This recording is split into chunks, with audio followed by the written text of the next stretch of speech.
Hi எல்லோருக்கும் வணக்கம். Bigg Boss season 9 Tamil. So இந்த வீடியோவில் ஃப்ரீஸ் டாஸ்கில் முதல் கப்புள் உள்ள என்ட்ரி ஆகிட்டாங்க. முதல் கப்புளா என்னையா சொல்கிற அப்படின்றீங்களா? ஆமாங்க. யார் கப்புள் என்ட்ரி கொடுத்தா? நம்ம பிரஜினும் சாண்ட்ராவும். அதே வேற லெவலில் ரெண்டு பேருமே சேர்ந்துட்டாங்க. ஸோ இது எதை டினோட் பண்ணுது அப்படின்னு சொல்லி பார்த்தீங்கன்னா, மிட் வீக் எவிக்ஷன் இந்த வாரம் இருக்குது அப்படிங்கிறது பார்க்க முடியுது.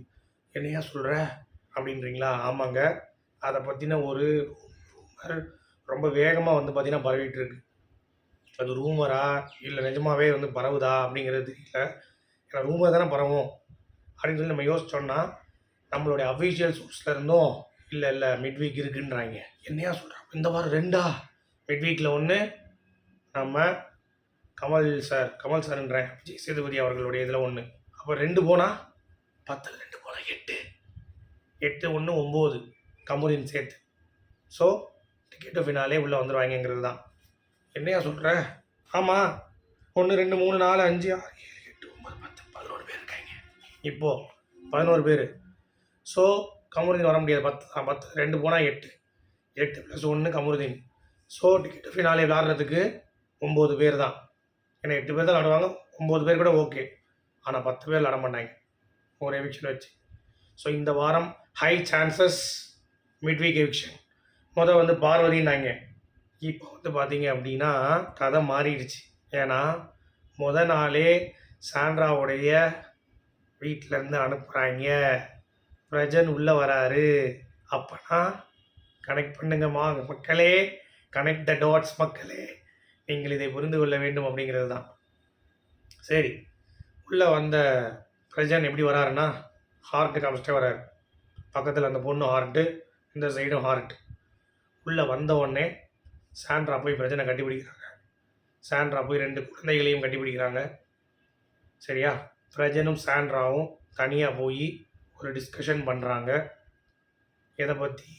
அவங்களுடைய கேம் பற்றி, திவ்யாவை பற்றி.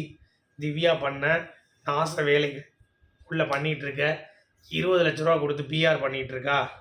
20 lakhஸில் கொடுத்து பண்ணியிருக்கா. தோத்தானா நாமந்தான். வெளியே கூவிகிட்டு இருக்கவங்க எல்லாத்துக்குமே செருப்படி தான் அப்படிங்கிறத ப்ரூவ் பண்ணிட்டா.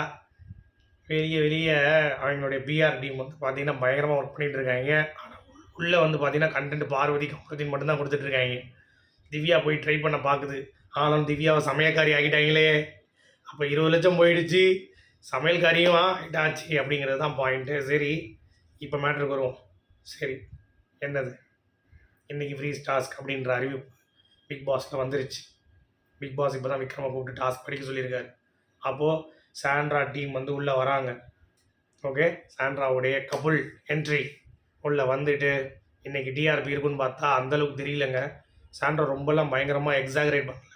அப்படின்னு நிற்கிறாங்க, வாயில் வைக்கிறாங்க, பக்கத்தில் கட்டி நிற்கிறாங்க, கட்டி பிடிக்கிறாங்க, போய் தனியாக உட்காடுறாங்க, ஹார்ட்டு கட்டு உள்ளே வராங்க.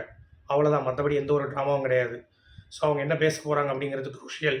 சரி, நாளே இவங்க அனுப்புகிறாங்கன்னா அப்போ ஏதாவது மிட் வீக் எவிக்ஷன் இருக்குமா அப்படின்னு சொல்லி கேட்டிங்கன்னா கண்டிப்பாக இருக்க வாய்ப்பு இருக்குது. ஏன் சொல்கிறீங்க? கண்டிப்பாக டிக்கெட் போயினாலே 9 பேர் தான் ஆட முடியும். 10 பேரில் கொடுக்க மாட்டாங்க. ஓகே, ஸோ அப்படி பார்க்கும் பொழுது மிட் வீக் எவிக்ஷனில் சாண்ட்ரா போகிறதுக்கான வாய்ப்பு இருக்குது. ஏன்னா நீங்கள் யோசிச்சு பாருங்கள், இதுதான் பெரிய டிஆர்பி பிரஜன் அண்ட் கிட்ஸ். ஏன்னா உள்ளே வரும்போது பயங்கரமாக இருக்கும். அதுவும் அந்த சின்ன பொண்ணுலாம் வந்துச்சுன்னா பயங்கரமாக அழுதுருவாங்க. அப்படி வெளியே போகிறப்ப அந்த கதவை கை வைப்பாங்க, கை அப்படியே அடிக்கும் கதவு. அப்படி இருந்தாலும் கதவை தள்ளி தலையை விடுவாங்க சாண்ட்ரா அப்படின்ற மாதிரிலாம் பில்டப் இருந்துச்சு. கடைசி பார்த்தா சப்புன்னு ஆகிடுச்சு என்ட்ரி. மக்கள் மனசில் பெருசாக பல்ஸ் இல்லை. என்னடா சொல்கிறேன் அப்படின்றீங்களா? ஆமாங்க. ஸோ அப்படி இருக்கும் பொழுது அவங்கள சொல்லிட்டாங்க. சொல்லி முடித்தவொடனே மிட் வீக்கில் சாண்ட்ரா முதலே போயிடுவாங்களா. ஸோ ஒரு வியாழக்கிழமை கிட்ட சாண்ட்ராவை தூக்குவதற்கான வாய்ப்பு மிக மிக அதிகமாக இருக்குது. ஸோ ரூமர்ஸ் உண்மையாக இருக்கும் பட்சத்தில் பார்வதி மிட் வீக் எவிக்ஷன் கிடையாது, சாண்ட்ரா தான் மிட் வீக் எவிக்ஷனுக்கு நிறையா வாய்ப்பு இருக்குது. ஸோ ஃபேமிலி டாஸ்க் பற்றி ஒரு அறிவிப்பு வந்துருச்சுங்க. அதாவது நீங்கள் ஒவ்வொரு ஃபேமிலியும் நீங்கள் உள்ளே வரும்போது ஒரு ட்விஸ்ட்டு என்னன்னு பார்த்தீங்கன்னா, இப்போ கதவை திறக்குமா, எல்லாருமே போய் நிற்கணுமா. அது எந்த ஃபேமிலின்னு தெரிஞ்ச உடனே அந்த ஃபேமிலி யாருன்னு ஒருத்தர் இருப்போம்ல, சுபிக்ஷா ஃபேமிலி, சுபிக்ஷாவுக்கு தெரியும். உடனே அந்த குரூப்பில் நின்று அதுலேருந்து ஓடி போய் ஆக்டிவிட்டி ஏரியா போகும். ஆக்டிவிட்டி ஏரியா போனால் ஒரு டாஸ்க் இருக்குமா. அந்த டாஸ்க்கை நீங்கள் பண்ணிவிட்டு அப்புறம் தான் நீங்கள் வந்து ஃபேமிலியை பார்க்க முடியும். அந்த டாஸ்க்கை நீங்கள் பண்ணவே முடியல அப்படின்னா பார்க்க முடியாது. உங்கள் ஃபேமிலி உள்ளே வந்திருப்பாங்க, எல்லாரு கூடயும் பேசிட்டு உங்களை பார்க்காம போயிடுவாங்க. அந்த டாஸ்க் நீங்கள் முடிச்சிங்கன்னா ஓடி வந்து உங்கள் ஃபேமிலி கூட வரலாம். பட் எனக்கு தெரிஞ்சு அந்த டாஸ்க் வந்து ஈஸியாக தான் இருக்கும்னு நினைக்கிறேன். பெருசாலாம் கஷ்டமாக கொடுக்க மாட்டாங்க. ஓகேங்களா? ஸோ எல்லாருமே அவங்கவுங்க இதில் டைம் ஸ்பெண்ட் பண்ண முடியும். ஆனால் நம்ம ஆளுங்க தான் சிம்பிள் டாஸ்க்கே 4 மணி நேரம் ஆக்குவாங்களே. அப்படி இருக்கிறப்ப இப்போ இன்கேஸ் கதவு திறக்குது, இப்போ பிரஜன் இருக்கார், சாண்ட்ரா பார்த்துட்டு ஓடி போய் ஆக்டிவிட்டி ஏரியா போகணும், டக்குனு டாஸ்க் பண்ணணும், ஓடி வந்து திருப்பி சந்திக்கணும். அவ்வளோதான். இதுதான் ரூல். இது எல்லா ஃபேமிலிக்கும் பொருந்தும். எப்படி கேம் ஆட போகிறாங்க இதை வச்சு, யாருடைய ஃபேமிலி மிஸ் பண்ண போகிறாங்க, யாருடைய ஃபேமிலி வந்து அதிகமாக போகிறாங்க அப்படிங்கிறது தெரியல. ஆனால் பார்வதி கவலை இல்லை, 24 மணி நேரம் இருக்குது. 10 மணி நேரம் ஆகினா கூட இந்த 10 மணி நேரம் இருக்குது பார்வதிக்கு.